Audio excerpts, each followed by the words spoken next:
Hey, we are the Coalition, Civilly Disobedient Media. We're here again at Ponagansett High School, and what we want to do more often is celebrate academic success. The editorial staff at the Coalition, we are geek and proud, and a bunch of us went to engineering school in a bunch of different capacities. So I kid about this, but there's going to be a moment sometime soon when the members of this group go out to the football stadium, the band's waiting to play, the cheerleaders are cheering them on because it's astonishing contributions like this that happen at the high school level that would leave my generation in the dust. I couldn't get into the schools that you got into, and the level that you perform at in terms of academics are astonishing. I have kids your age.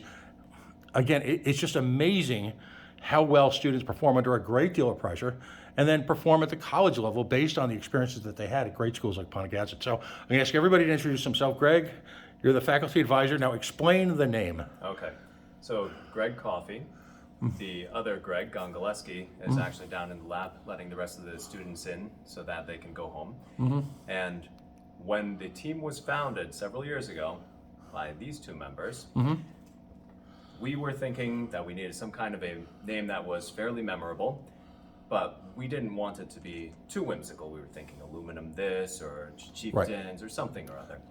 The name that ended up sticking, that came out of our decision matrix, was Gongoliers, because Gongaleski, Greg Gongaleski, the other faculty advisor here, lead mentor, his last name was something that the kids love to play around with puns and other things. And then I am one of the gondoliers at La Gondola Providence.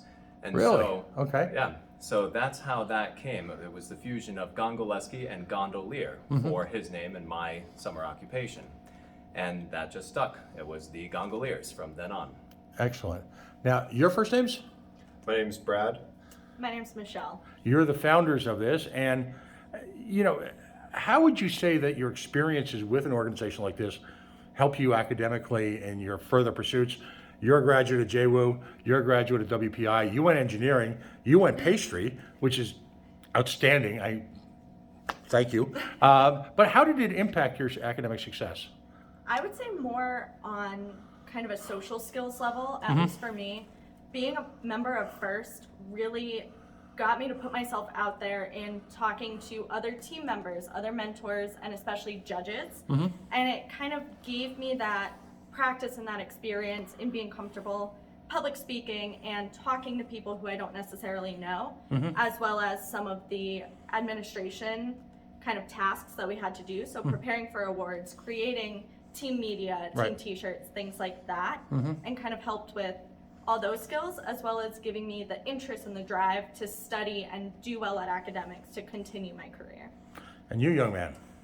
So my time in FIRST, I really gained a lot of experience with designing, prototyping, engineering with CAD and machining, which really gave me a leg up in college because I was able to jump ahead and skip lots of classes at WPI due to my experience in FIRST. So I was able to get a leg up in college, take higher level classes, and be more prepared for the workforce leaving So college. you folks are actually involved in some fundamental machine tooling were you operating CNCs or lathes or? Yep. So we have a CNC router and a manual mill and a manual lathe. Wow. Along with additive manufacturing such as 3D printing. Wow, okay, that's outstanding. Now, Greg, as the academic advisor, you were explaining to me beforehand, and we just have a few minutes, but you were explaining to me beforehand sort of the route to competition. You've got middle school, you start out at the middle school level? Yeah, FIRST as an organization is set up to funnel students through engineering, technology, science, all of that, from the elementary level up into high school, and then help to network them into the colleges with scholarship opportunities. So as a member team within the FIRST organization, students can start off with FIRST Lego League, and they can do that through elementary and middle schools. And then there's another class, which is a little bit of a smaller robot, about that big, which is called FTC, First Tech Challenge. And then the high school level robotics teams are FIRST Robotics Competition Teams, FRC, much larger robots. So these two, when they came to Mr. Gongaleski and myself, they actually were asking whether they could start an FRC team at the high school, both of them having come out of FTC teams that were independent of the school system. Right, excellent. The curriculum necessary to participate in this, I would imagine math skills are fairly critical. Is it like an AP track, or what do you have to do to qualify to be part of the team? It's actually parallel to and not mandatory within any of the classes, and no prerequisites exist for the team. So we'll take anybody who's interested. Right. It's actually Excellent.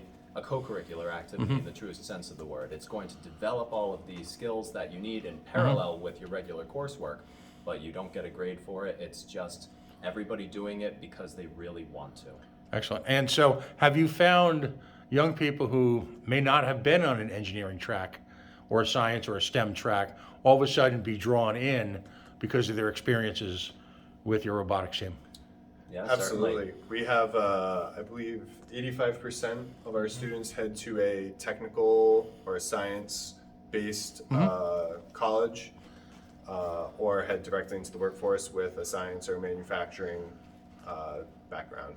Excellent, excellent. Additionally, as part of this year's outreach, our team hosted a Women in STEM conference at the Ponagansett Middle School, and they polled all the students when exiting the conference, and 75% of the students who attended said they were more interested in a STEM career or STEM courses after completing the conference than they were before. Now, what award did you folks win? And if you could just briefly explain it. I'd love to connect with you guys in the future just to go Certainly. to even more detail. But part of the competition is you're judged on, and from what you told me earlier, a critically important part of the competition is how you not just perform on the robotics level, but how you bring other young people and how you spread the word of STEM. Exactly. So we won what's called the Impact Award, and I want actually Michelle to talk more about that because she's the mentor in charge of all of the awards and outreach. So the Impact Award judges the team as a whole, as well as on their outreach and their impact within not just the team and their school, but the extending community. So in this award, to qualify, they have to answer executive summaries, write an essay about the team explaining what we've done and what sets them apart, and then they have to go through judging sessions.